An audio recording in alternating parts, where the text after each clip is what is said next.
Europe. Europe 1. L'économie Axel de Tarlet dans ses figures libres. Emmanuel Macron, on y revient, qui critique l'Allemagne pour son manque d'audace sur l'Europe. Bien oui, hier Emmanuel Macron était à Aix-la-Chapelle en Allemagne pour recevoir le prix Charlemagne. Donc c'est un prix qui récompense une personnalité œuvrant pour l'Europe. Et il faut reconnaître que dans son discours, donc devant Angela Merkel, le président français a glissé quelques tacles appuyés, comme on dit. Il a reproché à l'Allemagne son fétichisme permanent autour des excédents qui sont réalisés, a-t-il ajouté, aux dépens des autres. Alors c'est vrai qu'on reproche beaucoup à l'Allemagne d'exporter beaucoup, mais de très peu importer, avec à la clé donc de gigantesques excédents et un surplus d'épargne qui s'entasse en Allemagne. Et Emmanuel Macron est allé plus loin dans sa critique. Alors il a utilisé le stratagème classique vous savez, il a dit certains disent en France, alors pas moi, mais certains disent que le problème de l'Allemagne, c'est, je cite, que c'est un pays égoïste et vieillissant. Alors immédiatement, il a ajouté, moi je sais que c'est faux, évidemment. Mais voilà, le message est passé, il l'a dit.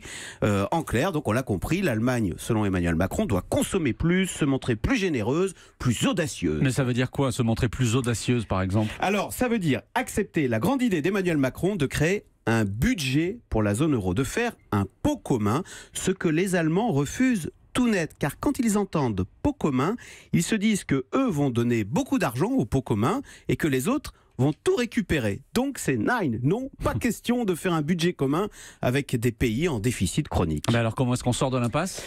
Eh bien écoutez, justement, hier Emmanuel Macron a lancé, mais réveillez-vous, la France a changé, elle a réduit ses déficits et engagé des réformes structurelles.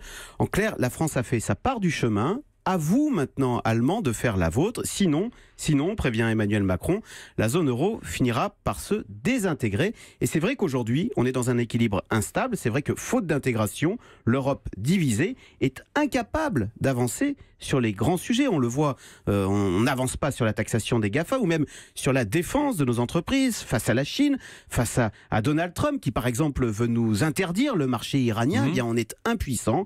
Alors, la bonne nouvelle dans tout ça, c'est que si Angela Merkel, c'est vrai, est adepte de la politique des petits pas, le peuple allemand, lui, sondage ARD, eh bien 80% des Allemands veulent aller plus loin dans la construction européenne et 58% souhaitent qu'Angela Merkel s'y engage avec plus de passion.